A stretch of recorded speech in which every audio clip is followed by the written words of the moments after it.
We are live. Hello, everyone. Welcome to the Rating Show here on the Blue Abroad YouTube channel. It's Monday, the 7th of April. We are here after round 4.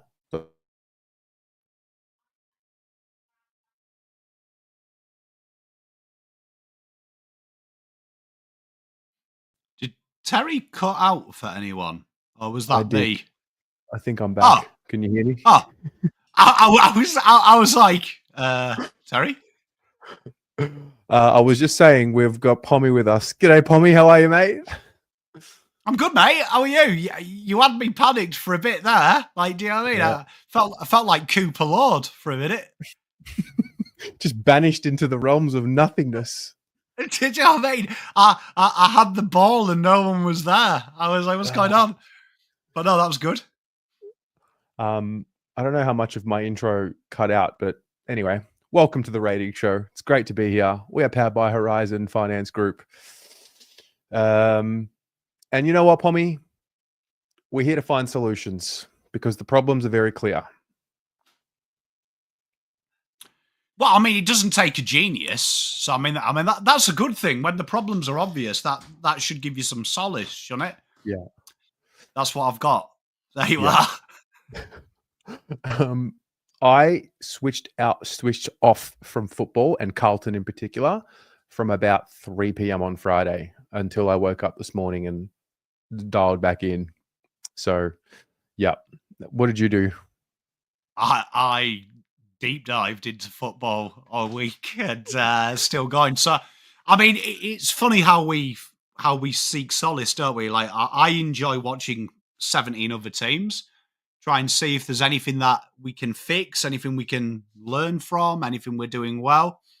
And I think that's how I personally enjoy life. Yeah. I mean, I love watching the other teams. I watched the replay on Friday just to make sure it wasn't an overreaction. And then, I mean, I guess we'll get into it when we get to the ratings, but I mean, the third quarter, banter. Yeah, I mean, when you have to rewatch this game for a review and then rewatch it to do a rating show, I've got to say, at the minute, it is taking a psychological toll. But yeah, it wasn't good. Second half, I mean, if I see, I can't remember who it is. There's someone I follow on AFL, but they sell weird stats. If I see the round by round ladder, quarter by quarter, and see Carlton second behind Adelaide with 100%. And like a 178 percentage, I've got to flip. Like I'm gonna flip. So yeah, it's not fun to watch, but I mean it's character building. Absolutely, it's character building. Good evening, Bussy Boy. Good evening to you. So this is what we're going to do. We're going to go through the ratings. We're going to identify the roles that were performed. We're going to be practical. No false hope, no false dawn. Identify the problems, look at the solutions, look at some things that happened that actually can work moving forward, try and make sense of it, and then we can park it, move on, complain about it for a little bit more on the Blue Abroad show at 7 p.m., and then we can move forward. And that's just the way it's got to be. We've got to, like we're in the mud. The worst thing you can do is just stand still, right? Yeah, do you know what I mean? Like it's like storming a beach, isn't it? Really, mortar fire, machine guns. Just get yourself some cover, and get ready. Get ready. We'll get that machine gun nest. We'll get it. All right, let's begin. Let's start. Nick Dacott. We'll start with Nick Haynes. If you are new to the show and you want to know what this graph means, the orange is the AFL average for that particular stat. The blue is the player in question, what they did when it came to this stat. So, Pommy, Nick Haynes, what are we looking at here? We can see AFL ratings absolutely frothed Nick Haynes' game. You can see last week he was at the negative mark. This week, they've given him a little bit of a TLC as you would expect. But yeah, very just a Nick Haynes game. This, like, from what we've seen at Carlton, like, he was a lot cleaner with the ball this week. As you can see, the disposal to turnover, he didn't have one this week. So I mean, there's a huge dub Yep. already. But this is another case. This position here, I can't amplify enough. If we looked at 16 other clubs, well, 15, I'll disregard Eagles and Melbourne, this would be absolutely brilliant. Like, this would be like the key player, the player where you're looking at and going, this is where our game changed. And for Nick Haynes at the minute, it's kind of just, he's just there. And that's me being really polite. He's kind of just there. Yeah. Well, last week when we did the ratings, we spoke about, having Haynes and Silvani and Wiedering and McGovern and, Lockie Cowan, who that's going to be a forced change now. But Collingwood was one of the teams where it was a tricky one to make changes to those tools because they have quite a few tools in their forward line themselves. So what's your sentiment with that mix now moving forward, now that you know that Cowan is not going to be there? I absolutely hate it. To be honest, I hate the tolls. I still think we need to deduce 2 tolls. You've lost Cowan, so presumably he's replaced by Boyd, so that makes it a little bit better. I still think you need to shirk one of them. You need to get rid of Haynes or whoever that will be and go again smaller, because that's how everyone's playing the game now. Mm-hmm. And it's for me, it stifles how we play. Like, it's genuinely, we're not seeing high meters gains from these guys and lots of ball movement. It would be all right if there were Tom Stewart, but at the moment, it's not right. Yeah. So a 5.5 for Haynes. What are we building towards here with him, do you think? Like, what does the best version of Nick Haynes in this system look like? Which it's obviously not whatever it is right now. It will take a bit more time. But what is the idea, do you think? Well, that guy should be literally, when he's playing that loose and that easy, we should be looking at like 5 score launches. We should be looking at 700 meters gained. Like, if we look at any other player who plays this role in the AFL, that rating's like a 7.5 as a bare requirement. And unfortunately, he's not getting anywhere near that, is he? Let's be honest. Yeah. Yeah.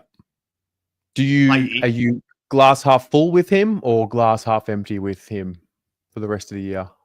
I said it at the start of the year when we signed him. I always thought that foolish me, but I thought Brodie Kemp was going to be learning the game still down the back half of the ground. And then Nick Haynes comes in, who's a very similar type of player to Brodie Kemp, to say, in his pomp and circumstance. Medium size, likes attacking the ground, likes breaking, likes kicking deep. I figured this was going to be like a lesson, a guy here who's a lesson for Kemp. I didn't expect to see us play him every game. So, yeah, consider me wrong. Fair. LS, how did you watch the replay, Terry? I'd rather watch the day I was conceived in high def 1080p with Kelly Underwood commentating it. That's very good. Moving right along. Nice. That was very good.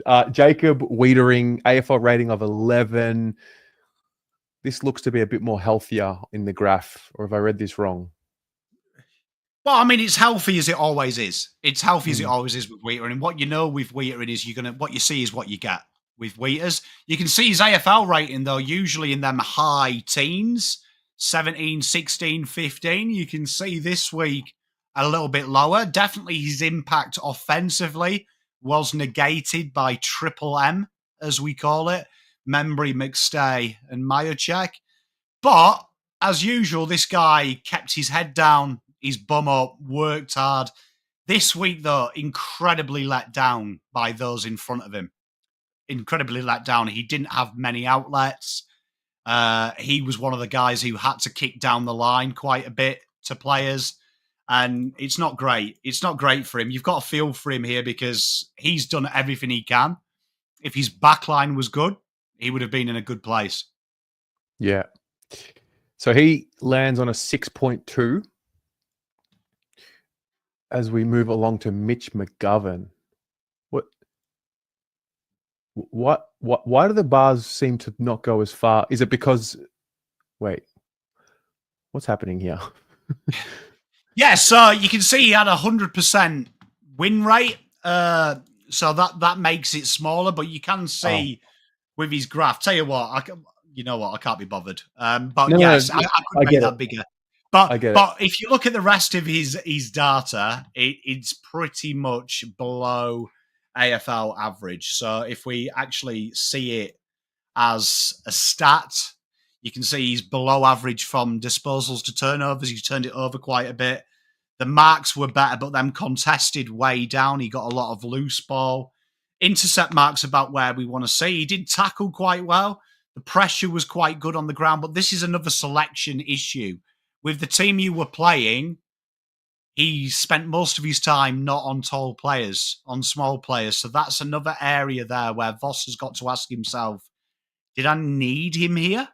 Did I need him? And if he was there, he wasn't the outlet. So it's fascinating, this one, because for me, I think he's had a very poor game here. He's had a very poor game, to put it mildly. Yeah. Do you think he's still struggling to adjust with this new injection in the back line? Even though I don't think it's so significant. Well, I think you look at all the other teams, they play three toes. So I think JSOS, in my opinion, has now absolutely guaranteed himself that he is that second toe, even though he's a smaller player. I'm not bothered about that size differential because people do it. Oh, wait, sorry, I pressed the wrong thing. But yeah, with Mitch, he's got to get better. He's got to get better for me. He's got to be a lot more solid. And if we're playing it, he needs to be totally loose, kicking out. And we haven't got a significant target down the back half, which worries me. There isn't someone who is genuinely there as the designated kicker-outerer of that back half of the ground. It seems to be split between Haynes and McGovern. But then when there is an issue, we will suddenly throw someone into it. And it's usually Wheaterin who's having to do it out of necessity. It's a fascinating backline conundrum for the Blues. So a 5.6 for Mitch. Then we do have the man you were speaking of, Jack Silvani. He just continues. I feel like you could make an excuse for him, given he's playing in a newer position and he's been thrown back to the forward line at times this year as well. So if anyone's got an excuse for not being settled in a position, it would be this guy. But he just continues to play in this way which produces what he needs to for a game. Yeah, you can see this guy got handled the job at first of Majacek, and we didn't see Majacek. Majacek was one of the worst players on the ground. He was very strong. What Jack does really well, and I want to draw your eyes to my favourite stat there, and that is his pressure acts. So Jack is very clever. His marks and everything all check out. His contested marks, things like that, all check out with a player that's playing this role, particularly with his matchup, because his matchup isn't a big contested marker. But his pressure acts, his second efforts, his 1%ers, this guy, when he plays to his strengths, he's very clever. You look at Jack, when Dan McStay went on him, that was when he started to bring the spoil game out. He was like, right, I'm just going to tap the ball down. I'm going to play on the ground. When it was Majacek, he knew Majacek's marking contested isn't strong. That's when he bodied him, tried to get out in front and take the mark.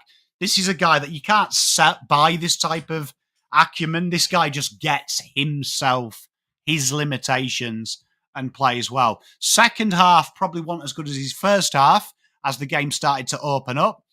But if you got the normal amount of inside 50s per quarter, Jack could be brilliant. Yeah. Yeah, I think, and this is a build as well. Like this is clearly a position that like there's room for him to grow within it. So 6.3. It's amazing what a bit of attitude does to a role, and the application with the attitude to any given role, really. Couldn't agree more. So 6.3 for Jack. We then get to Lockie Cowan. This is obviously going to be, it's really hard to grade this because he was injured early in the game. Is there much to really say about this, or like Well, I think this there is. game? If we look at his heat map, we can see that usually, funny enough, this is where I think the problem came with McGovern and Haynes, because we can see here that there's certain patterns we're seeing in such a limited amount of time. The pressure acts, he was on for the same pressure acts per minute as Jack Silvani. His ground ball gets, he would have had more ground ball gets per minute than Adam Sard, who's a very good player at doing that and picking up loose scraps. This guy here probably just showed Cowan needs a proper role that's not locked down. Cowan, in my opinion, from what we've seen, will definitely be better than Haynes and McGovern playing that third loose role. And we're not giving him that opportunity. So at the minute, he's been held back by the system. But positive signs, nonetheless, even though it was short, that he may be, if he's given the opportunity, a lot better than the guys who are getting the job. Yeah. So obviously we'll move past this one pretty quickly because he barely played.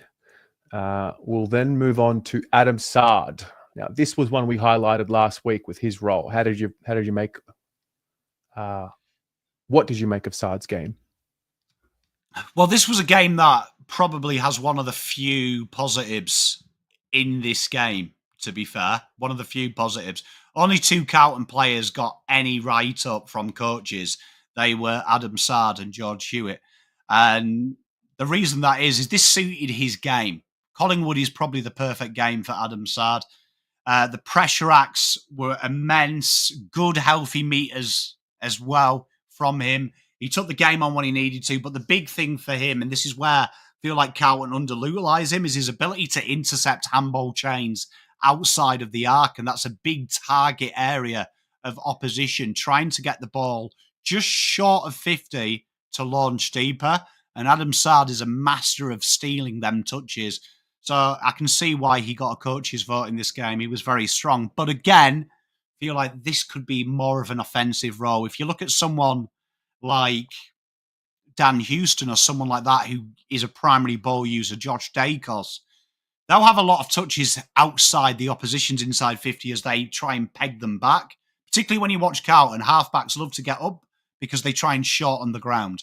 And when they shorten the ground on Carlton, it means Carlton have to go to their kicking skills in contest. And Carlton's contested kicking rate is the worst in the league. Like, forget about general. Look at the contested figure. It's the worst in the league. And this might be a way to help Carlton out, trying to get Adam Sard a little bit further up the ground, give them something to worry about. He often gets pegged behind the ball when Carlton attack. But solid-ish game from Sard. It's one of his better games for the year so far. I think he's been pretty down on his ability. Did you notice? I mean, he was one of the few that was up for it for the 4 quarters. Did you notice the little? I don't know if you call it a fight, whatever that tug of jumpers was. A lot of them smiling, having a bit of a laugh. There was a serious viciousness to Sard. I don't know if something was said to him that turned him into a raging bull or whatever it was, but it looked real on his face, like the real frustration on his face. Yeah, I enjoyed it because I didn't like that halftime fight because it felt way too contrived for me. Yeah.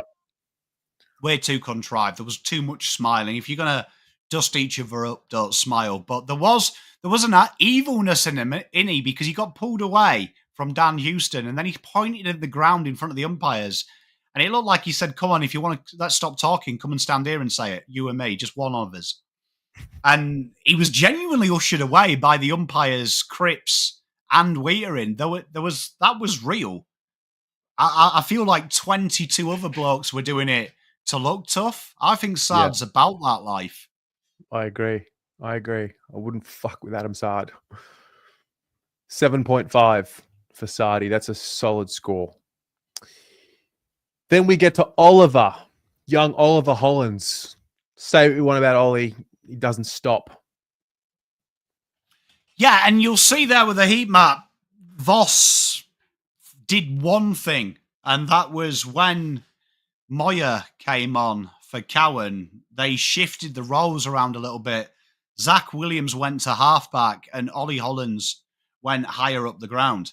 You Mm, can see, so he's been judged here as kind of a pseudo halfback, half winger. And it was funny because he actually got the Matt Cottrell role from 2 years ago in the second half. One of the few players, Ollie Hollands, who has an increase in the second half. And that is attributed to two factors. Against Richmond, he was given to play higher up the ground.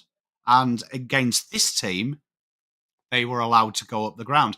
And what that does is when people diss Ollie Hollands, I always find it fascinating because obviously they've never watched the draft. And that's okay. But like if you don't watch the draft in full, you're not allowed an opinion on Ollie Hollands because you don't know what he is. And Ollie Hollands' role in that second half was very akin to Ollie Hollands in his draft year. Allowed to play with no defensive responsibility, put the pressure on early as the ball goes.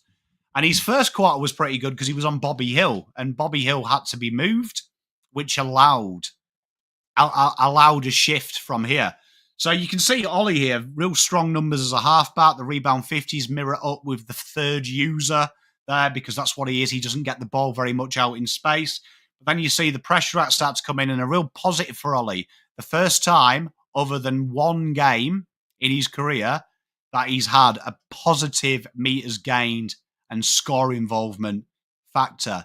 And you saw right. that when he had them 2 goals. Very strong, his overlap run. So that's maybe a positive for me that Ollie Hollands, that is his actual role. He's better than Matt Cottrell. He's better than Akers as that attacking player, not a defensive player. Yeah. Well, look, during the game, I was like, obviously when errors happen, like turnovers happen, they stick in your head generally more than most. And I found myself when I left the game thinking, gee, I don't think Ollie played so well. When I watched the replay, I think the characteristic of making errors in game and not allowing them to fester in your mind, so you just sometimes players can lose themselves after an error. And he made a couple, but I mean he's kicked 2 goals, and he had the similar application to his role to what I think Jack Silvani had. Like no matter what happened in the game, and in his case, he had to be moved around a little bit. He was in defense. He was at sometimes he was the last man on the field. You can't question his application. No, you can't. And do you know what I mean? Like his halfback was strong. Like his halfback is where the issue is. On the wing, that's where you want him. You want people behind him. You want people behind him. You want people, and that's how he played his entire junior career. Whoever's put him at the halfback is mental. Like that is actually mental. He's going to get exposed. He's going to get exposed because that is what he plays. Yeah. Look, 7.1 for Ollie. Is this one of those ratings where, I mean, very few players in his role are kicking 2 goals in a game? Does that help really boost the score here? The goals, because he's been classed as half a winger, a halfback in this, that gives him probably a 1.2 boost in realness, because obviously the algorithm doesn't expect to see such dramatic role change. So you'd say that's probably about a 6.5, but genuinely, it's fascinating. Like to go against LS there, like where he says you can't, it's not his role. 100% it is his role, though, because Carl Amon, when he first came into the career, used to average 1 tackle as a junior, was played as an attacking winger with 2 defensive wingers behind him. So that's mental. Like that's like it's like getting a Ferrari and asking it to do to pull a caravan. Buy yourself a 4x4 if you're going to do that. So you're asking him to do a role his body physically can't do. He's always going to be knocked off the ball because look at his body weight. So you've got to look. When Carlton put that pick 11, they were playing. But Tatum Tantrum, I don't mind having a debate, but we've got to think about it intelligently, right? Carl Amon had a contested possession rate of 30% in his first 5 years of football, like a winger. The only stat in the AFL that is linked to another stat is contested possession rate and kicking. So a great example is Dan Houston. When Dan Houston's kicking percentage falls below AFL average, his contested possession rate rises above 40, and he's regarded as the greatest kick of the football in modern day AFL. Ollie Hollands ain't going to be hitting 80% of targets when he's in contested possessions. He ain't even going to be able to feed the ball out because that's not what he's spent his entire career doing. He wants to be out on space. And then you look at Carl Amon at Hawks, amazing that he's 20% contested possession rate. He's out in space. So if you're going to compare players, you've got to look intelligently at what they're doing and then compare a similar player. Ollie, 9 times out of 10 last year when he played the wing, had the same CPR as a midfielder inside. That's crazy. So then you've got to say you're going to compare him with Ollie Wines, not Carl Amon, because he's getting the ball in contested position. It's crazy. Like, he's never done that. It's scary. That's an interesting, that's a great way to put it. Anyway, that's Ollie. Then there's Zach Williams, who you touched on, was switched to halfback. What does this mean, in your view? Well, it means Voss might watch the last 2 selection tables where, just as an argument, I've put him at halfback because I'm like, you're paying him a lot of money, 800k plus, and you know his best role is a halfback. Just do it. And you can see here, this is something, another bit of the best passage of Carlton's play genuinely went through this man's hands when he was at halfback and they moved at Ollie. Yeah. That was probably the accidental good move, because I think Sard and Zach Williams suddenly make Carlton better off halfback. And then if you move Boyd to where Haynes is, bang, you are fine. Do you know what I mean? You are fine. Because you've suddenly got a more attacking piece of the puzzle, which then plays to the strengths of your defensive midfield setup. And you can see that massive rebound 50s, massive meters gained, was really tough at the fall of the ball. My big question mark with Zach is he had the worst drop-off of any player in the second half. His output in the second half was down 76% from his best quarter. That is a concern. So is that fitness? Is that the whole team stopped moving? It's a worry, that, because he's almost in the realms of Jack Martin. One good passage of play, 1 10-minute spell, it needs to be better for him moving forward. What do you think the best course of action is for Zach Williams moving forward this season? Do you think you bite the bullet, put him back in this role? I mean, he's done the whole preseason as a forward, I'm pretty sure. Make him work. Halfback, forward pocket. There isn't any forward pockets, I think, in the league I would willingly pay 800, 900k a year for. I'll be totally honest there, because I think halfbacks are the easiest players to find in a draft. Yeah. Play him there. Sard needs the help. It would help Sard having 2 players that can break lines, use their foot, get involved. My message to Voss would be go small, and make him earn it. For a year, go out there and do it. So I remember last year, and I remember a bit of the criticism around him in the back half was that he can sometimes lose concentration, lose focus in a moment, and then all of a sudden he can become a defensive liability. So how do we, circumnavigate through that? Well, Carlton like to play a lockdown in that role. Play a lockdown behind him. So if you were going to do it, Carlton have got an obsession with playing their wings as defensive. Akers is that defensive winger. Play him left side of the mid. Akers is the left side defensive winger, which will protect Zach Williams. He's bigger, he's stronger, he likes the intercepts. Zach Williams behind him, Boyd behind him. And then on the other side, find someone like Cowan to be that free roaming third intercept. Jesus Wheater Sal the other side. Go attacking. Really go attacking there, because if you're going to be constantly playing these midfielders defensively, you should have the coverage in the corridor naturally. Because when we get to Cripps and we get to the others, you'll see how much these spread just to defend. Just to defend. So Carlton need to have some attacks from somewhere. And at the moment, they are incredibly defensive. So Right. I don't think this is a risk. I think this is a calculated risk. He either sinks or swims. Okay. 6.3 for Zachy Williams. Then we get to Patrick Cripps. This might have been his lowest output for a while. And I warned you in the preview, the way that you kill Carlton at the minute, and this has been probably since round 20, 2023.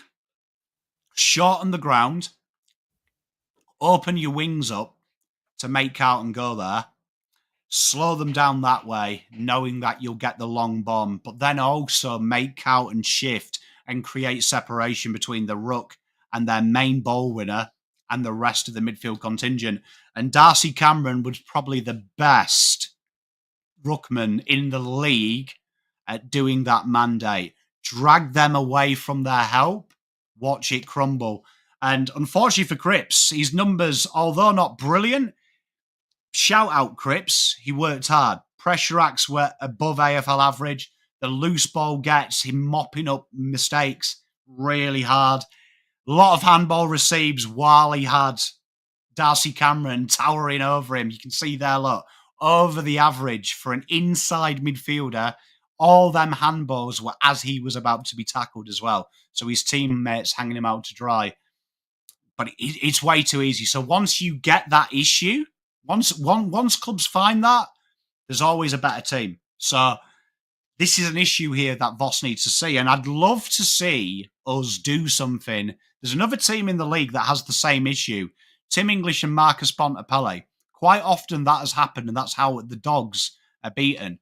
Try and separate them behind, take away that outlet ball to Treloar. And I remember doing the preview with you where I was saying you've got to look to shark that handball for Bont to Treloar. And we put Hewitt on that role, and he had like 16 intercept possessions, took the piss. I'd like to see us do what the Doggies do. Throw this guy forward for a bit.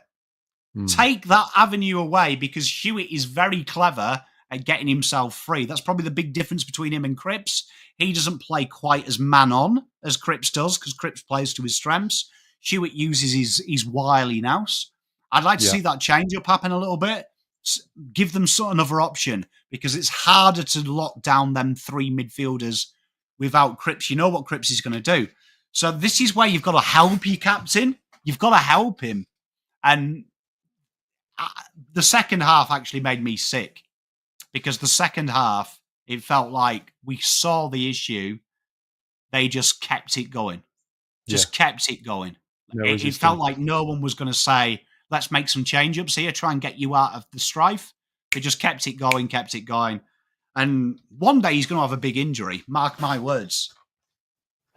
Touch wood. I'll touch wood, but he's getting older. He can't keep doing that. Yeah. 4.5 for Paddy Cripps. That I'm trying to think, like, when is the last time I saw him below a 6 or a 5? Be a long time ago. Yeah. All right. Then we get to Adam Chera. That's a very interesting heat map for Chera, defensive side. Well, I mean, there was a point in time, 2023, where I complimented this guy because I enjoyed the fact that he added that defensive craft to him. And now it's kind of gone to another level where it's probably too defensive for my liking. The big difference here, there was two players that you saw massive difference in, and that was Nick Dacos, who played the similar role to Mr. Adam Chera, right? Just stay behind, wait for it. Now, Chera got himself into a bit of strife, and this is partly Cripps' fault. This has been heavily high-level critical, but Cripps has this habit of when there's nowhere else to go, handballing almost a half-hearted handball to get himself out of trouble. And Cherry's the first to react. Now, he hasn't got the body to do that. But you'll see that what Nick Dacos does is he gets that ball, handballs it off, then runs ahead and says, give me the ball, give me the ball. My issue with Cherry is he often wins the ball, gives it to someone else, and he's not following up that work. And that's why you get a heat map like this. That's really screaming to you. He's getting the ball out of trouble. Often the guy we target when we're trying to get it out in space, he's not backing them up and creating that overload in the forward 50. Now, that is, for me, that's probably structure, because when you go back and watch him at Freo, that was probably his biggest niche. That was probably his biggest strength, the two-way running. So it needs more. Yeah. I mean, it's interesting. Last week we were talking around, what does the best of Adam Cerra look like? And we're talking about being in the top 25% on ground for score involvements and in the change, which I thought he was. And then I'm looking at this graph here. Handball receives above AFL average. The score involvements, what's that, 6 or 7? The pressure act's always there for him. The loose ball gets it there.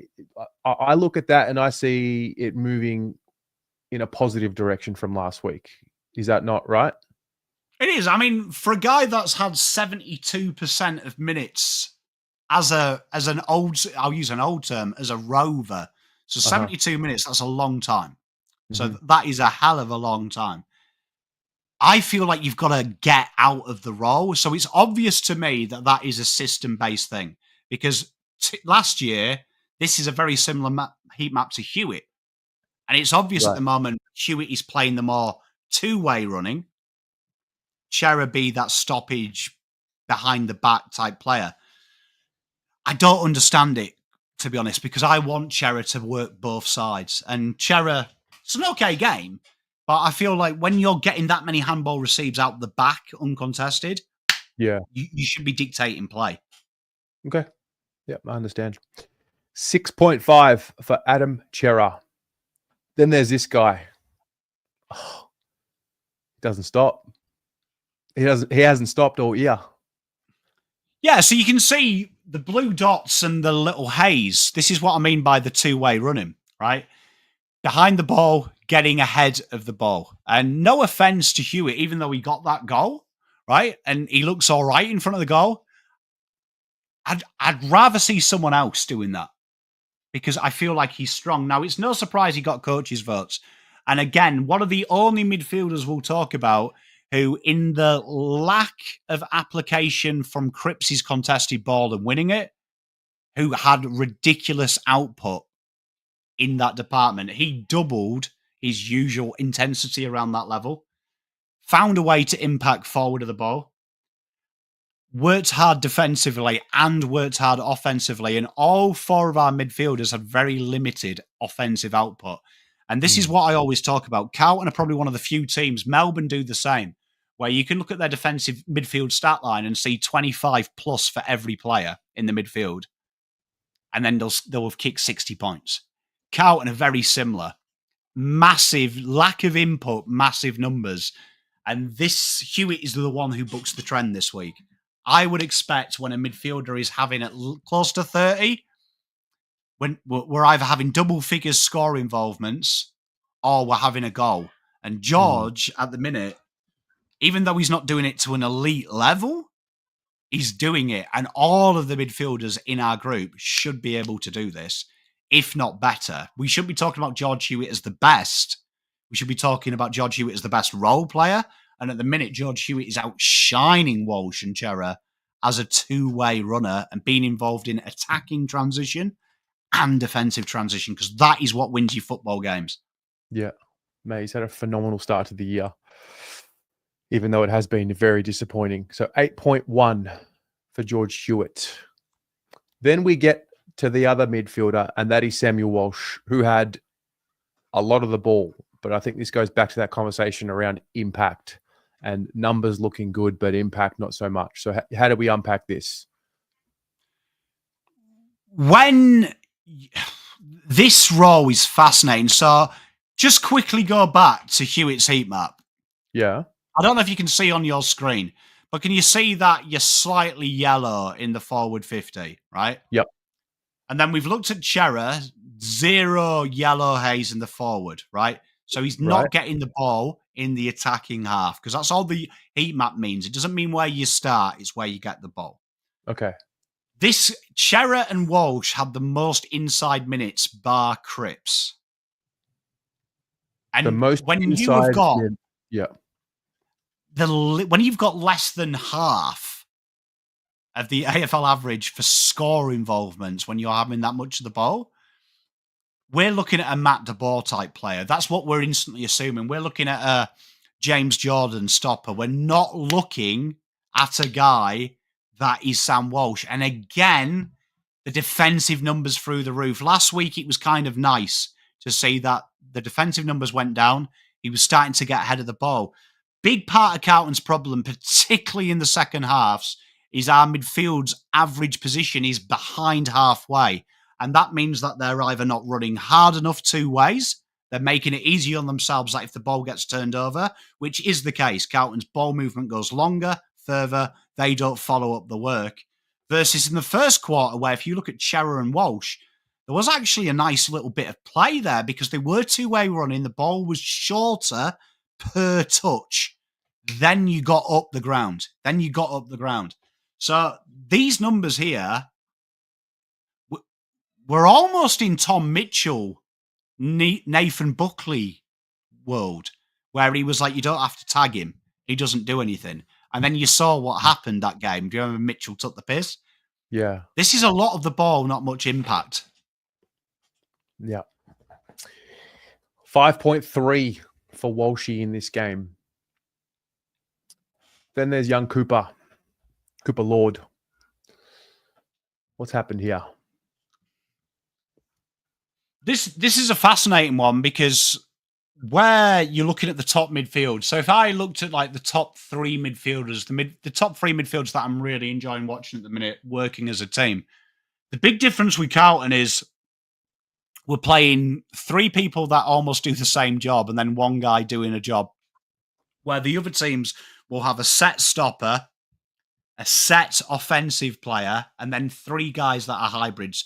Heavy engine, strong running, start the chain, end the chain. Start the chain, end the chain. We got one lazy fucker who does the attacking stuff, one hard guy. Cooper Lord was meant to be the offensive chain, and you can see here, always ahead of the ball. It's almost like Voss this year hasn't quite watched these players play to their strengths, and he's playing a specific role. Feels like this system is role-based, not player-based. And that's very dangerous, right? Very dangerous when you get into this. And it's a half and half game. Quite a lot of handball receives out the top. But these were in the second quarter when there was no one in front of him. So he got the handball and he looks up and he's like, oh, fucking hell, Motlop's playing halfback now. Are we okay? And this is a fascinating one because Cooper's got a good engine. He's probably the quickest player in that midfield as well. He's a very nippy player. I feel if you want someone to play that two-way running role, Cooper would be your first choice. If you want to play what Chera did, be strong defensively, because his acumen is very good, then get him ahead of the ball. It's a fascinating one because Cooper Lord's not known for his accuracy by foot. And he's literally playing a role at this minute where I would be expecting your best midfield kick to be. And unfortunately, Cooper isn't. Interesting here. What's he at here? A 5.4 for his game. It's kind of where you expect him to be. Maybe a little bit more. This is another one of them roles. If you watch someone like Isaac Rankine would be a good example of who plays this type of role. And I'm not saying Cooper Lord is that, but I'm trying to give you an understanding. This type of role in another team, it's the point of difference player. It's the player that we don't want to be tackled. We want out in space. We want being the metronome of our attack. We're going to handball out of this contest to you on the other side. Cooper Lord ain't that guy. Like, this is probably, dare I say it, Sam Walsh would probably be the perfect candidate to be the guy out in space. We will find you. That way you cover up any issues with him because he's out there in freedom. I want Cooper Lord and Hewitt doing the dirty stuff, and I think they're more than capable of allowing Cripps to float forward once in a while, and these two do the hard yakka. Because I feel like, again, we're stifling his development. He's not known as this type of player. Suddenly he's playing it in the hardest game. Yeah. 5.4 for Cooper Lord. Then we get to Blake Acres. Didn't he need to respond in this game? The question is, did he? Well, you can see here, right? He was the defensive-sided player. So don't be deceived by where he is in the halfback. That's kind of a reflection of the game going back. The game going into the second half where we're pegged in. But he was playing predominantly that defensive role, that defensive winger role, which is the role that is the bugbear because at the minute we're playing two there. And you see here, like, all the things we hate from wingers. Not trying to get the game moving forward. Quite often he's guilty of putting the ball back into more trouble. Not looking for a spread option, looking for a lazy option, getting himself run down, playing that overlap handball that makes you come back. Disposals to turnovers this week, not great. Effective kicking, not great. This is a guy deeply, deeply out of form, and you can see why a lot of the top teams play two youthful wingers. I'm not too sure why Carlton are playing defensive wingers when they have got the most defensive midfield and the most defensive backline I have ever seen play. Like, at the minute, it's like we're playing 22 men behind the ball. Yeah. Serious question. Is there any other team in the league that has this many players of which we do not have a definitive answer as to where they will play week to week? There's about 7 to 9 players. It's an interesting one. That's a good question for the 7 p.m. show.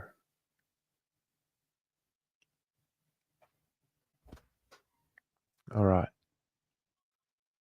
Hold that thought, Paul. We'll unpack that at 7. Samuel Doherty. What happened here? Well, you can see he started on the left wing, moved to the right as Sidebottom and co started to have a little bit of fun down this side. And you can see part of Akers' game was trying to defend for him, which then caused a great little moment of Saad being switched very late into the game onto the left in a horrendous matchup with Jamie Elliott, where the midfield didn't track back and he was exposed. And Sam Doherty at the minute feels like a lot of the other players. This role seems to change almost every 10 minutes. And these roles here, we're looking for a lot of out in space, a lot of meters gained. But when you mirror that up with turnovers, he averages a turnover every 4 touches. That's not good because we're getting it out in space. We want this to be building something. The pressure acts were great, but a lot of these were running. Just running and keeping the pressure kind of on.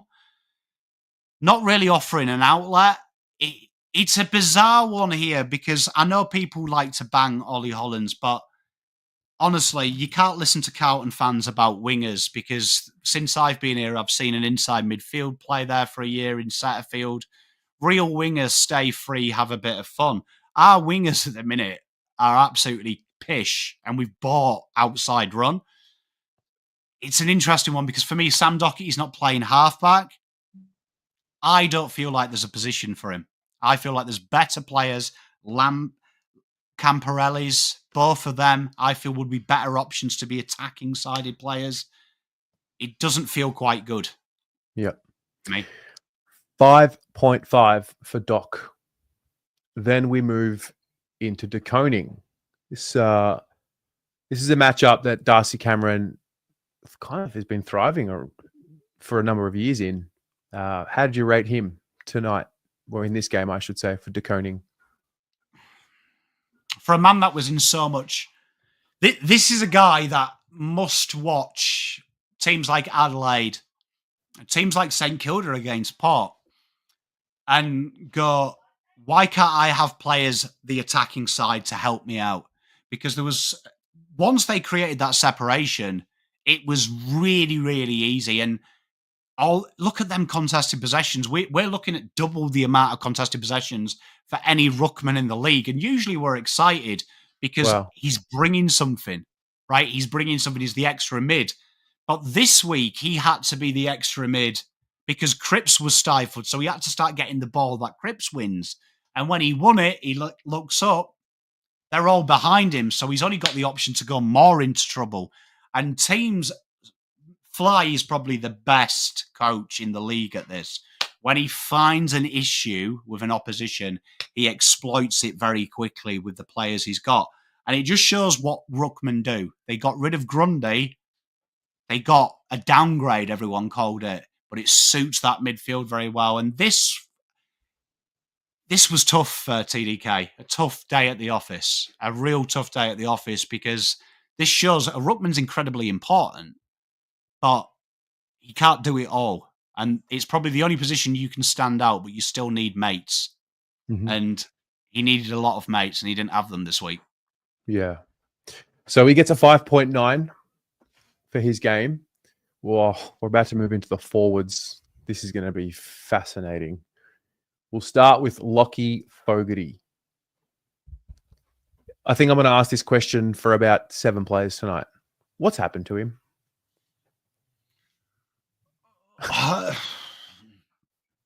We'll talk about the VFL in the next show. Big concern for me is when you're loading a forward for having the most tackles, and Fogg is in that category. At the minute, you're looking at all these top players, Neil Bullen, Lockie Schultz, who we'll talk about, who are complimented for their defensive application, but they find goals. And at the minute, this is a real issue for Carlton, because aside from tackling, he gets caught in defensive transition massively. There's a few times in that second half, Carlton win the ball back. They get to the midfield, and Fogarty and Motlop are behind the ball carriers. And you're seeing it with Fogg. He's really goal shy as well. He gets the ball in and around stoppages, and he's looking to give it off.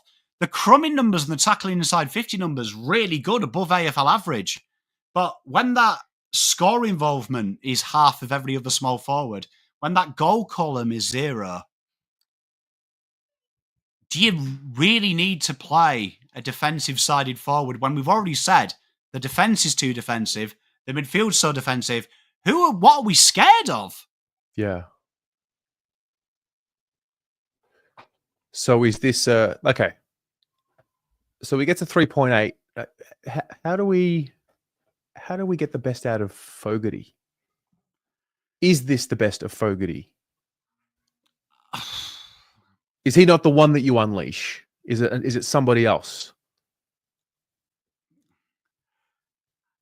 I think when you watch other teams play football, the air of defence has died. Teams aren't blowing caution to the wind. North Melbourne got battered against Sydney because they play a slingshot backline, which I said in pre-season will bite them in the bum.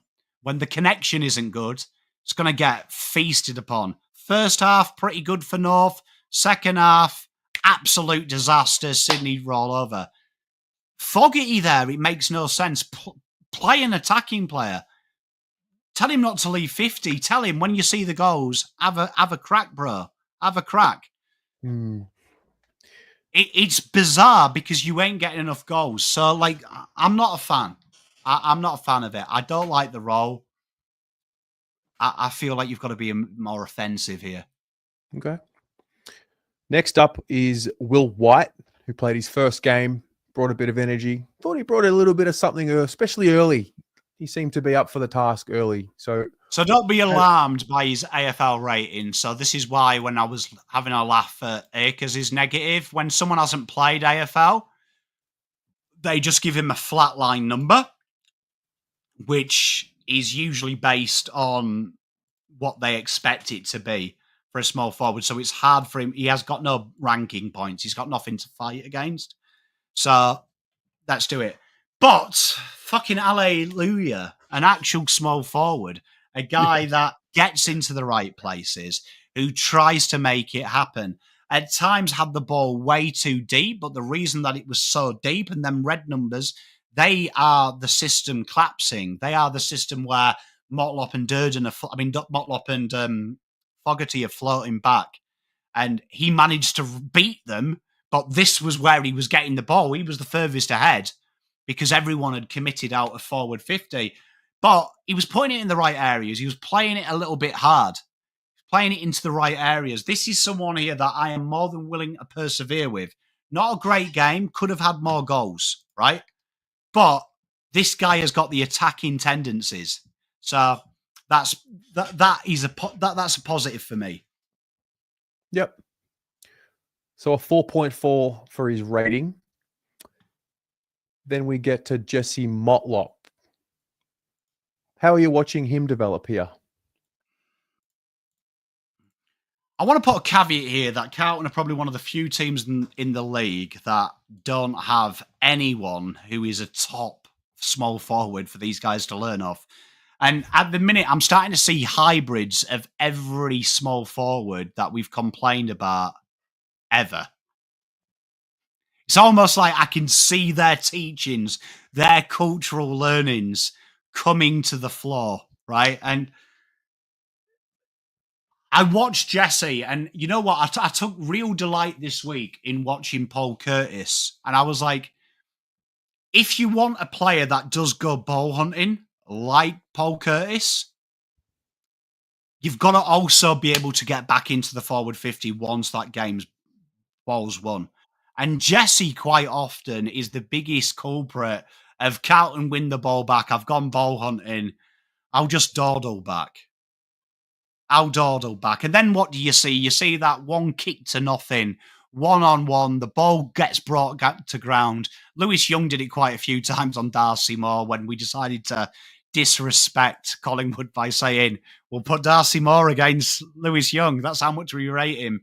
And the ball would come down, and usually where you see a small forward suddenly come in, a Tom Papley, a Charlie Cameron in that moment, all guns blazing. Carlton's forwards in the midfield going, would it be great? Hey, it'd be great if we got up there, but it's a little bit too haggard.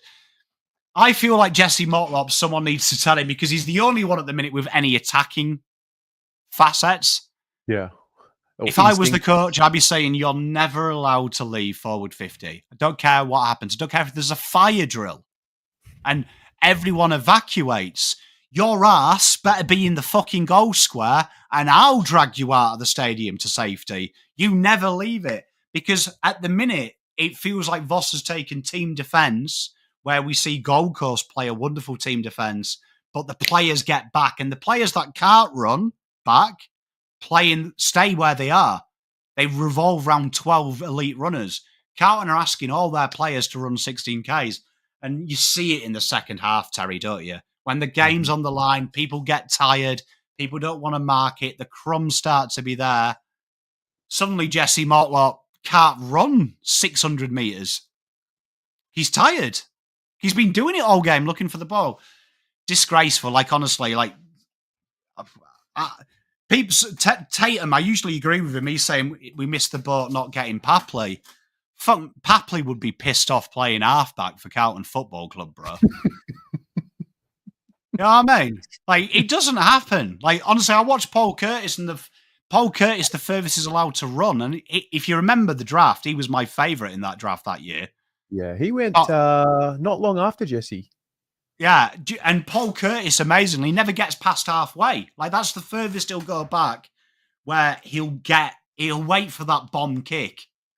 And when the ball comes down, he'll grab the ball and he'll handball inside, and then he'll run like a batshit crazy maniac. That goal he kicked scares me, what Paul Curtis kicked this week, because it was literally, I was thinking, fuck, I'd love you at Carlton. Because there was a long bomb out of D50, Zeri taps it down, Curtis is quickest to react. He goes backwards with his kick, and then suddenly the ball comes straight into the 50, and Paul Curtis he's near the full forward, going bang, takes the mark, kicks the goal, and I'm like, beautiful. It's easy, isn't it? When you play, to your strengths. Like, honestly, I feel for Jesse because people will slate him in chat. Like, people are saying Isaiah Dudley. Isaiah Dudley didn't leave forward 50. Because ironically, that's what you treat a first-year player with a lot of talent. You say, don't worry about the defending. Stay forward. We'll get the ball to you. We'll work on the next bit. Carlton have become obsessed with defence, defence, defence, defence. Yeah. Let's see. Oh, Ashton. He was the sub. He came on early in the game than what I think we all expected him to because Cowan got injured. Yeah. This is exactly how I saw it playing out when the calls to bring him in came as heavy as they did. Like, exactly how I thought it would play out.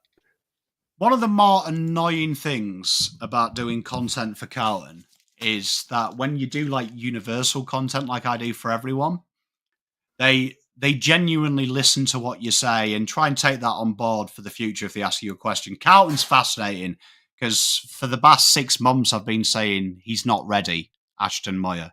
He's not ready. Hold your horses on him. If he does play, he's got to play as the third forward. And he came in this week and amazingly, he went into the small forward section. And I love Ashton. Big, big fan. Same. But Jesus. This might be the worst game I've ever seen a footballer play. I'm gonna put it out there. That's how bad it is. The single worst performance I can remember. And bearing in mind, I've seen Aaron Mullet play for this football club. I've seen, do you remember the Garlett guy we bought from Gold Coast who everyone said was a myth? I've seen DeLuca. I've seen Sam Rowe in the ruck against Brody Grundy. This was bad because it was also the application as well. It was the application from him as well. He wasn't leading. He wasn't playing to his strengths. I think the only thing he did that made me laugh was he pushed Jamie Elliott off the ball when Jamie Elliott ran into the station. That was it. It was shocking because the effort wasn't there.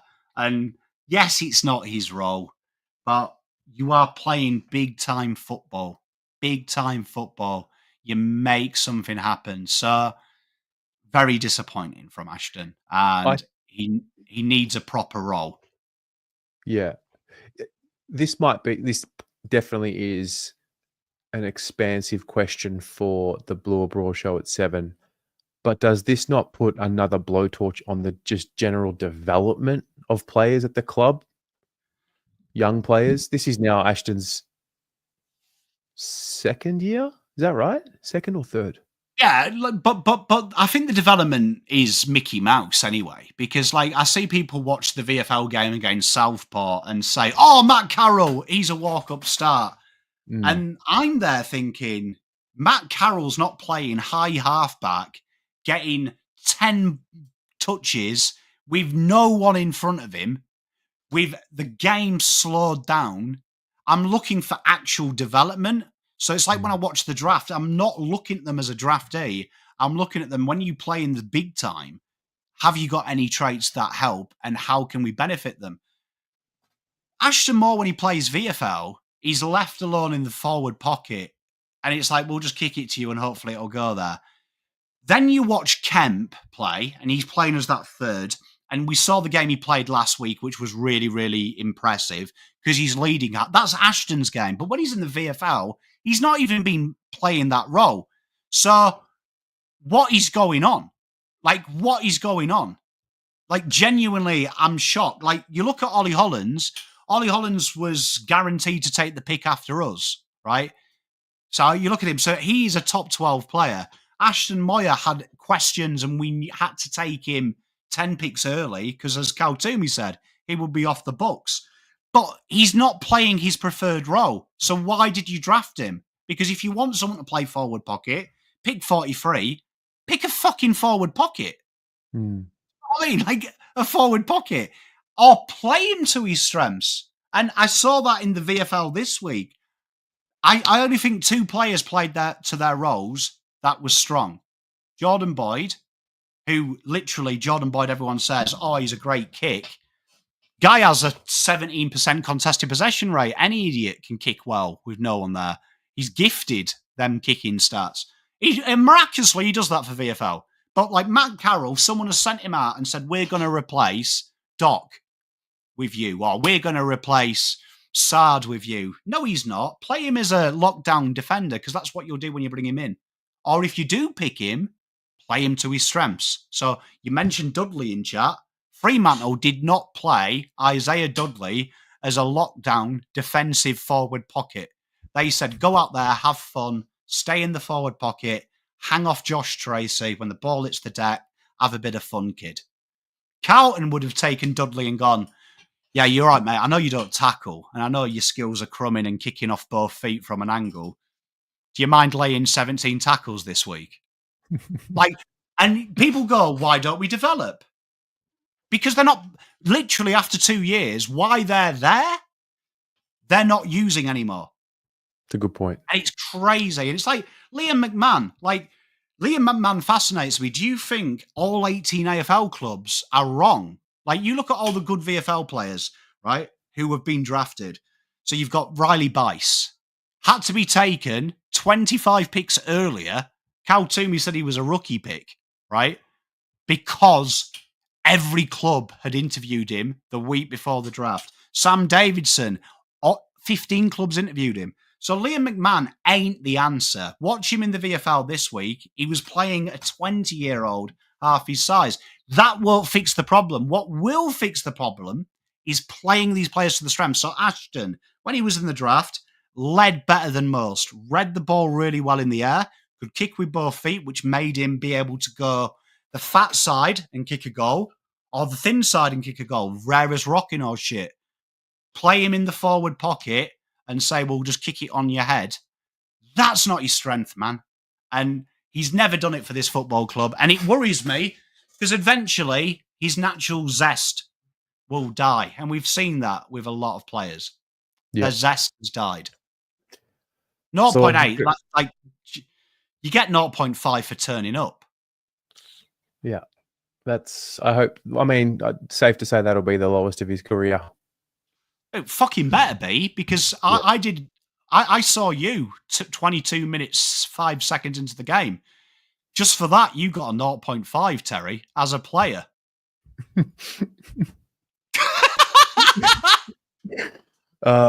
Brody Kemp. How does he get a -6 AFL rating? I know you mentioned... Okay, I know it's bad when you start right in your face. Okay.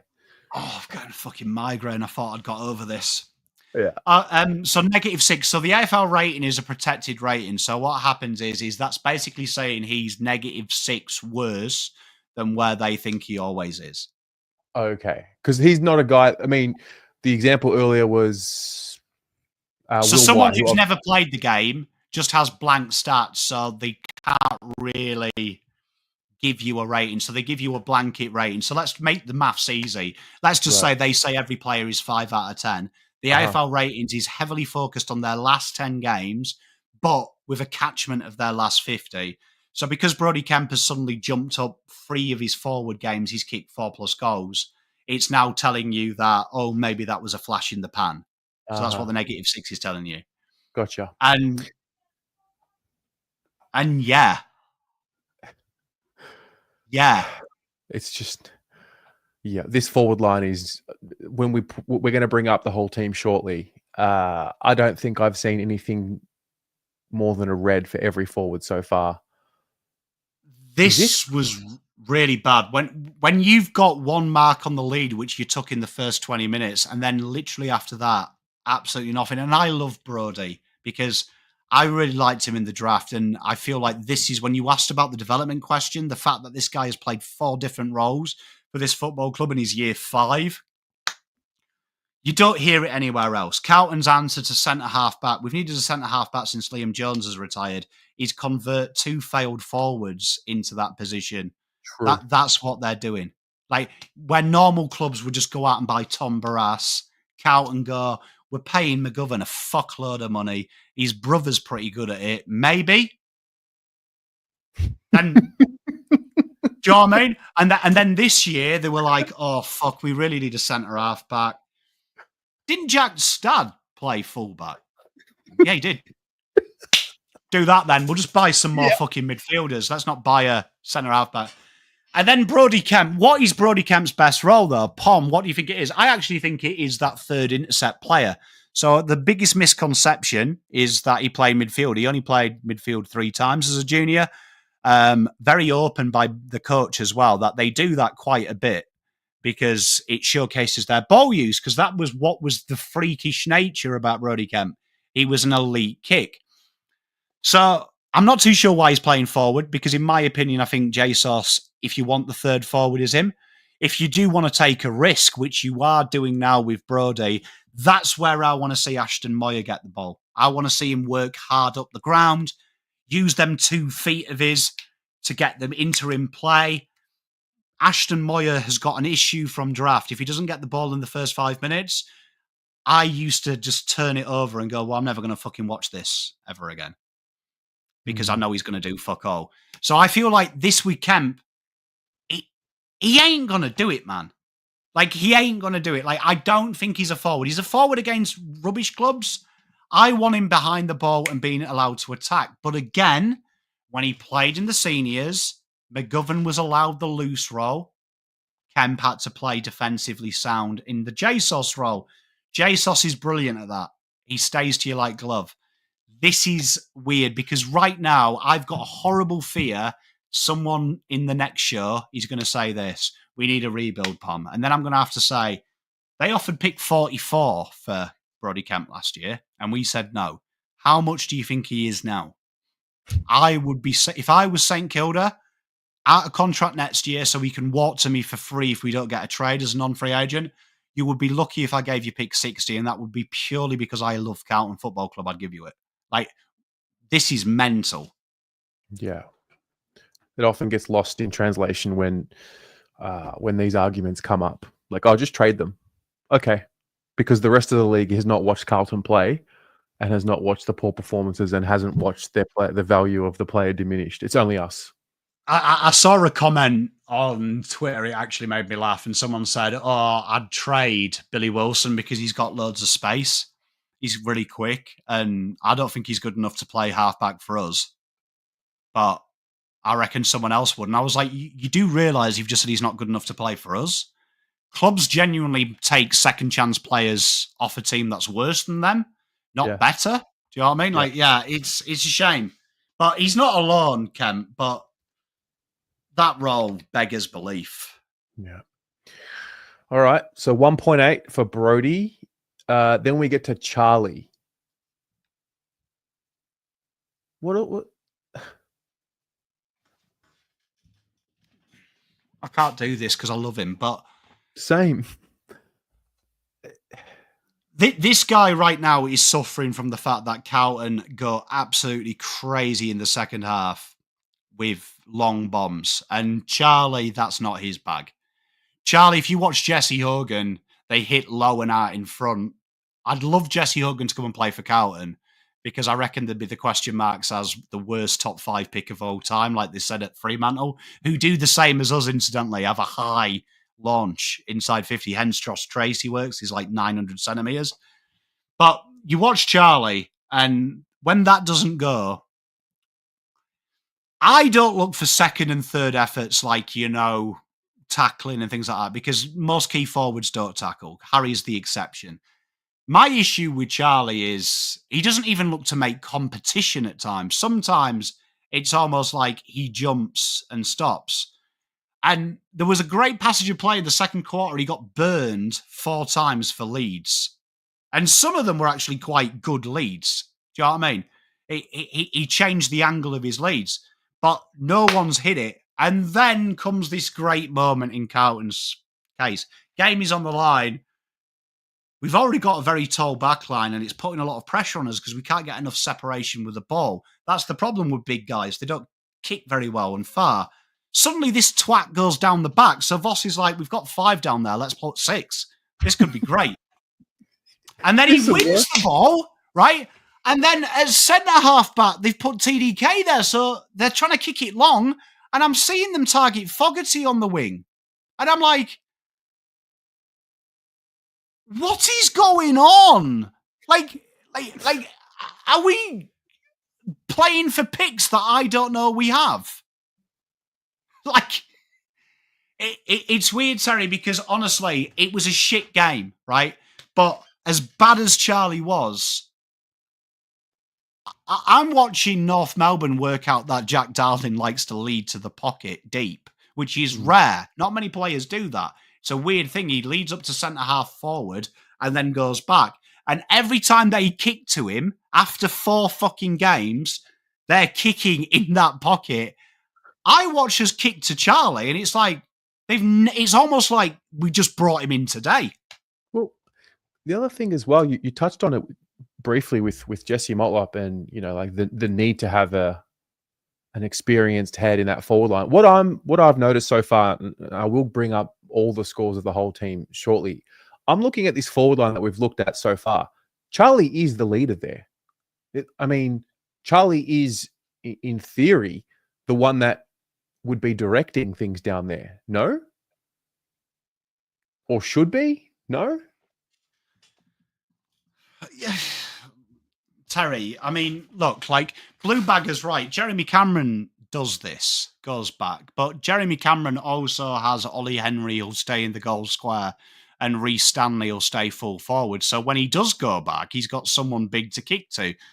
You watch Charlie, it feels like he's been told to do that and there's no plan for what happens there. It's, again, defensive. And I think Mac makes a great comment. Fev demanded it. I don't see that from Charlie at the minute. I'd love to see Charlie because he berated Lewis Young last week for getting in his way.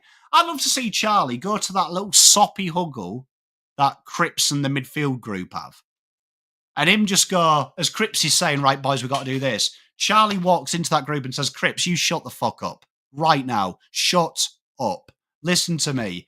You big head, get the ball. You handball it to Hewitt. Hewitt, you fend off, handball to Cherrett and Walsh.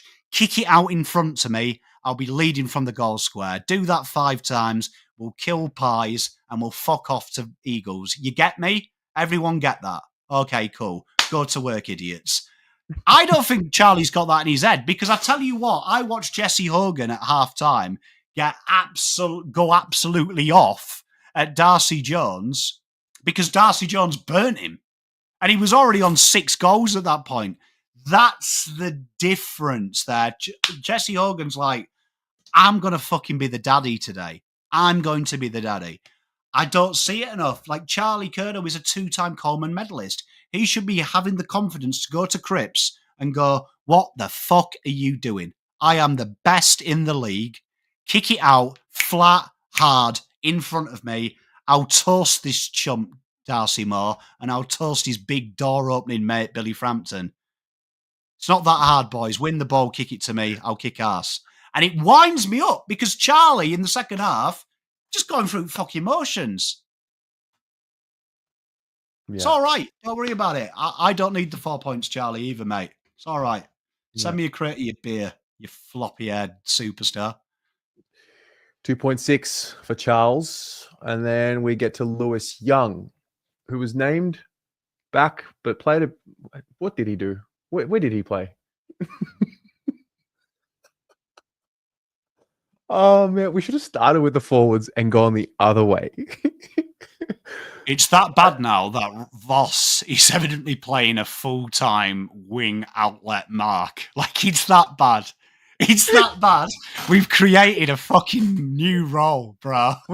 It's that bad, Terry. Like, we've actually made something. Ah. Hang on a minute. Hang on. I should have done this a lot earlier in the show. Fucking.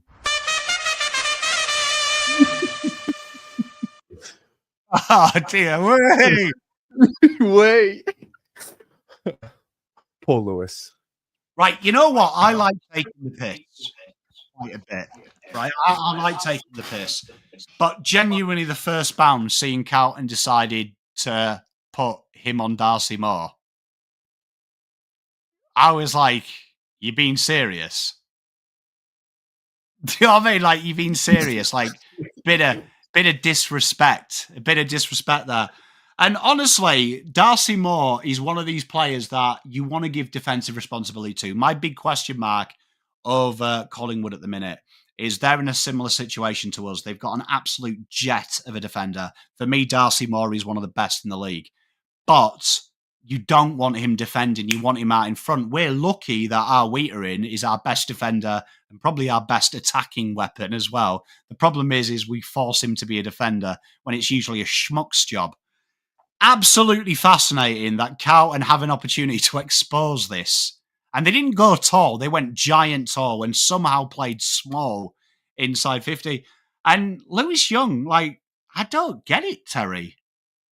Like, was this Harry's role? Was this? Yeah, but the problem is Harry does this. Like, when I've got Charlie at halfback, why the fuck is this guy roaming the wing? And then I'm looking forward and he's kicking to Fogarty. Terry, I had flashbacks in the fourth when we turned the ball over. The game was still on the line. We'd started jogging and they launched it deep inside 50 to Fogarty on Darcy Moore, Terry. I thought Gibbons was back, bro. And I'm like, I'll forgive Teague because Teague had midgets. He had one tall that game. We had 8 out there, Terry. Pick a tall. Like, I don't know if Fossey's winding me up anymore, Terry. Genuinely, I think he's actually winding me up. I think he doesn't like me. I think if we go back in the history, some pom ripped him off buying a car or something, and he's like, I'm going to give this guy a heart attack. Why in the world are we, can someone explain to me, playing Lewis Young as a guaranteed exit out of D50? He's not a forward, man. Help him out. Why have we got so many people behind the ball when we transition? And why is it Lewis Young? Why isn't that TDK? Do you remember when we did that in 2023? TDK used to do this roll back and be in the hole. He's got legs. Like, I love Lewis Young. He is what he is. But you are asking him to play a sophisticated role that maybe 7 players are good enough, and you're getting Lewis Young to do it. Please stop doing it. I can't do it anymore. Okay. Like the last 3 guys have averaged 1.2. This is, yeah. What we're going to do now is we're going to go through 3 players from the opposition. Pom, you might need to add a few slides here, unless they're here and I can't see them after 60. Sorry. Yeah, it's because you guys have got too much things. Here, Terry, here, get ready. Yeah, I'm ready. Okay, we're going to go through 3 players from Collingwood that hurt us.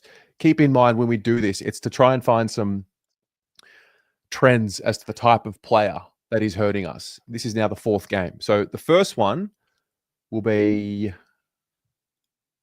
Darcy Cameron. So let's take a look at, we've done TDK, so let's look at Darcy Cameron in his game and how he went.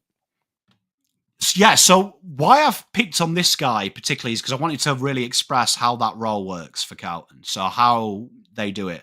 Now, I want you to understand that when you look at Darcy Cameron's results, you'll notice a trend.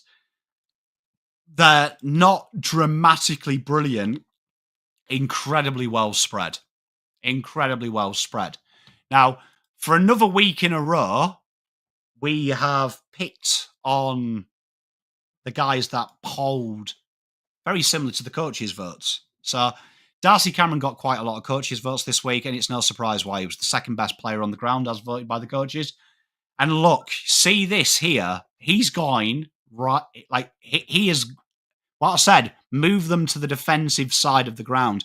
This is what he does. He pulls you away from the trouble, and then he drops into the hole as the extra defender, cutting off that long bomb. Carlton, that's what happens. Shot on the ground, know the long bomb will come out. And Darcy Cameron was hidden there as well. Did very well with his marking. And then you see that he's the best defensive ruckman in the league, is Darcy Cameron. Tackle numbers off the charts, pressure acts off the charts, a real antichrist of the Cripps-Hewitt combo, because he can also take out a midfielder, as he often does. And a big part of the way Cripps didn't have a good game this week. Well done, Darcy Cameron. Well done, Darcy Cameron. 7.7.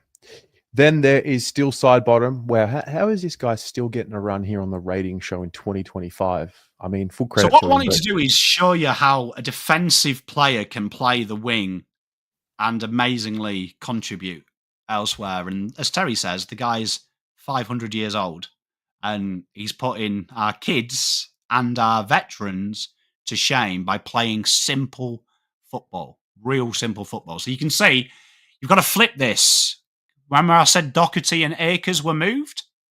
He was part of the problem. You can see he's on the left-hand side. Our right-hand side as we defend, so flip it like that. He's going that way. So, again, look, massive meters gained. But then, something you don't often see with Carlton, defensive numbers incredibly strong as well.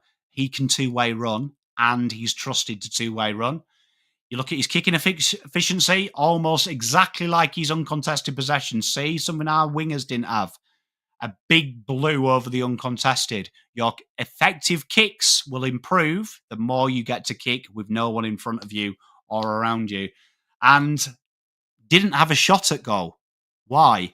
Because his job is to get that ball in there and the younger players overlap him. So incredibly well done. And this is a role for me. Our best two-way runner is Sam Walsh. I feel like Sam Walsh could do what Sidebottom does on steroids if he was allowed. A very good game by Steele. I'm sick of seeing you every fucking time we play you, to be honest. I'll be glad when he retires. Yeah, which we'll probably be doing this show in 2032 and still side bottom. We'll still be here on the ratings. One more, then we're going to get a look at the entire Carlton team. The other one. So we got upset by our small forwards. And you know when I keep saying to you, you can do both. It is possible. Every team has it. Lockie Schultz here, just about the perfect small forward role. Now, I was on Swoop Luke's channel last year and everyone was bagging Schultz, and I was like, it'll come, because they were actually bagging him because he was just doing defensive numbers and not shooting. And I was like, he's got it in him. He just needs to get used to it. And you saw the perfect small forwards game. You can tackle and you can be offensive. And he was a constant menace all night. Constant menace with his crumbing. Look, triple the AFL average. Triple the AFL average. The goals were good. Shoot, you miss 100% of the shots you don't take. He was having a shy at the post. Score involvement's bringing other players into it. And this game isn't a good game. I don't want you to think this game is outrageous. This is a good, solid, small forwards role that we see 9 out of 10 small forwards do. They can do both. And why does Schultz do it? Look, didn't often leave that forward 50. See, like the yellow is almost stuck in the 50. And then there was a little bit of an area of what they do. They've got a heavy rotation. Everyone plays slightly off halfback. Right? Everyone gets away from the ball and they rest and they get minutes into them. Well, that 8.7. Doing the basics. All right. I'm ready to look at this. I don't know if I'm really ready to look at this, but I'm ready to look at this.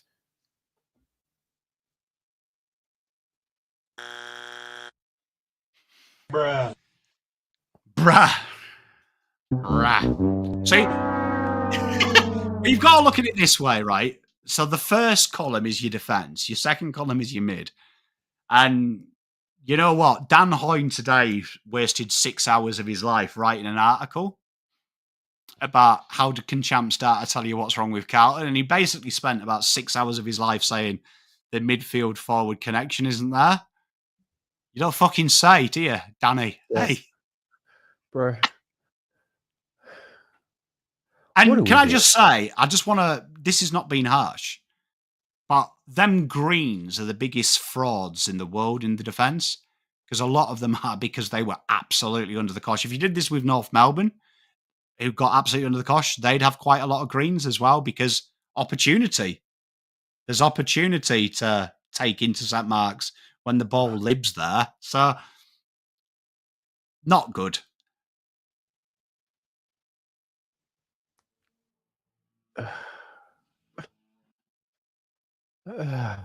Okay. But the good news. Oh, there's good news. Well, the good news is we've done this now for 4 weeks, and the big thing we're seeing is some of these players are horrifically out of form. And I've had to really scratch my head. I can't remember a time that I've seen so many players consistently below AFL average. At the minute, McGovern hasn't hit AFL average this year. Haynes hasn't hit AFL average this year. Cripps has had his one bad game, and it's all fallen off in the midfield. But Walsh has only had one game AFL average this year. Lord hasn't had one. Akers hasn't had one. Doherty hasn't had one. TDK fell off this week, first time. But then look, Motlop's had one good game. The rest of them forwards, apart from Kerner, only 2 of them have had good games. So there's a lot of improvement to come in this list. A lot of improvement. They're not playing their standards. I'd say the number one issue is, though, that this system at the minute is so on the green side defensive that cut the shackles, Voss. My advice to Voss, pretend you're an interim coach for the next 6 weeks and just tell them just to go out there and fucking have fun, play. Yeah, that's what I think I said it last week. It's like, unleash them before we need to get an interim coach who will just unleash them. Like, just do it now. He's definitely reset. Like, you saw 2023, the big change. Like, you're looking at, you want data. I'm sure we'll talk about it in the next time, but you're looking at Carlton average 4.49 less per disposal than 2023, right? Per touch. Carlton average 6 touches more per inside 50. Like, you are talking about a team that this isn't chance. The structure has massively changed. So I know Montagna keeps saying it'll come. You kept saying that about St Kilda's flag. Do you know what I mean? It hasn't fucking come, right? It's okay. It's okay admitting it. The big shift has been, for some reason, Carlton have gone incredibly defensive and tried to get too cute, where the 2023 model was desperation. Get that ball going forward quickly. We'll get there in numbers. And it's a concern, Terry, because we saw this system requires it to go perfect. And you've seen it, GWS, when they took it easy and there was no pressure and the pressure was around 145, we looked pretty good. You saw it against the Dogs. You saw it against Richmond. That first quarter, 145 was their pressure. Carlton looked like world beaters. The Dogs' first quarter was around 149. We look like world beaters. Once it gets hard, that's when everything becomes contested the way we play. It doesn't spread. So this is really a real simple fix. It's just about how humble you are. Yeah. And we know Buckley could never let go of his fundamentals. Can Voss admit to himself, I'm wrong? You know what? Hollands, Lucas Camporelli, left and right wing, you fucking stay wide. No tackling today, fellas. Stay wide, be the outlet ball, get that ball inside 50 and have a bit of fun with it. And it's the perfect game because the Eagles, honestly, are the worst side in the AFL by Flemington at the minute. There's going to be no pressure. They don't put the pressure on. Right. I've got 3 more slides to show. The first one is... Oh, shit, sorry. No, that's okay. The player of the game, which was George Hewitt. Shout out to George. I think we've said this every week now. He's not doing what you would expect from him, but he's kind of doing what you would expect from Walsh or Chera. And he's had a great year, so you've got to give it up to him. He's been brilliant. He's fit. He's accountable. Well done. Genuinely a concern, though, when a consistent player is winning this. A guy that's just Mr. Consistency.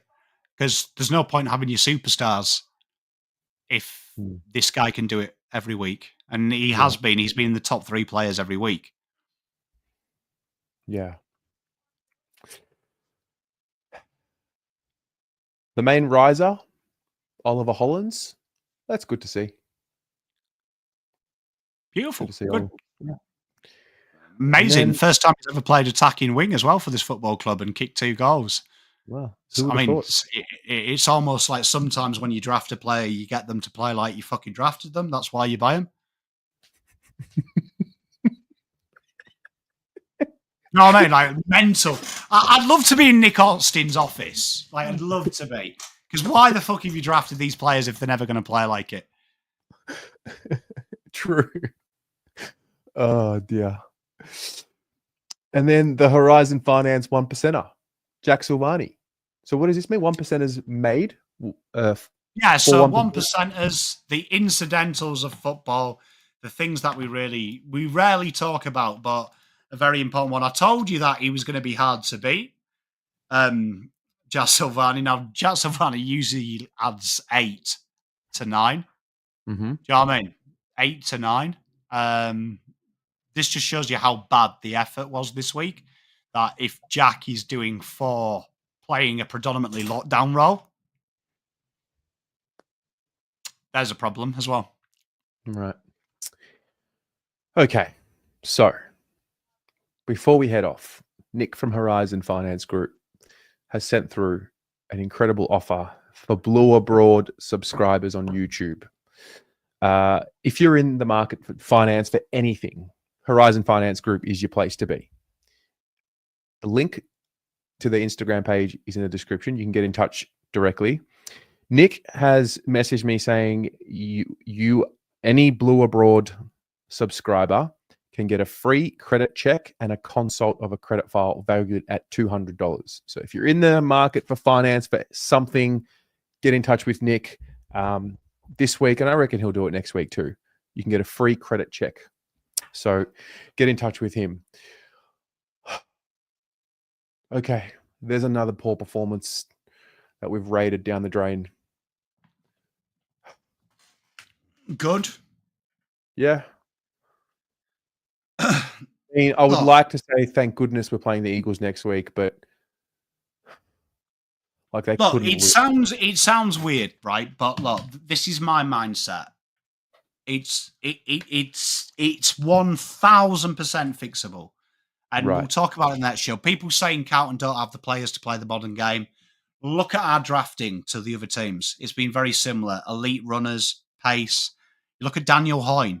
It's a great start he showed. Carlton are the 5th fastest team, foot speed, right? Top 3 for distance run per game. But their ball speed is like 16th, 15th, I think Daniel Hoyne said. So you see that it's an archaic brand. And the only one team that does it is Melbourne, similar to us. But you look at the difference. They're now starting to expand. Rivers on the wing, Windsor on the wing, playing them wide, playing them loose, and they've admitted they're going to lose games because they're committing to a modern-day brand. We have the players. The minute they're not allowed to play the way, and this is definitely system-based. Players have got to take a rap because they're getting 5s, falls, Terry. So, but I always ask this: if players aren't playing well, why? And I would say that they hate this game style. I would say it's restrictive. Okay. This is what we're going to do for the next little bit of the night. It's 6:38 p.m. We have 20 minutes. Whoever's watching, well, I guess everyone's watching from home. Turn on the kettle, boil some water. We're going to have a collective cup of tea and start the Blue Abroad. And we're going to start the Blue Abroad show and probably get pissed off for about 30 minutes at the start of that show. And then we're just going to move because that's all we can do. So see you all in 20. Bring your cup of tea. Let us know in the live chat when we start the show what you're doing, little different flavors, and we'll go from there. Good night, everyone. See you soon. See you in 30 minutes.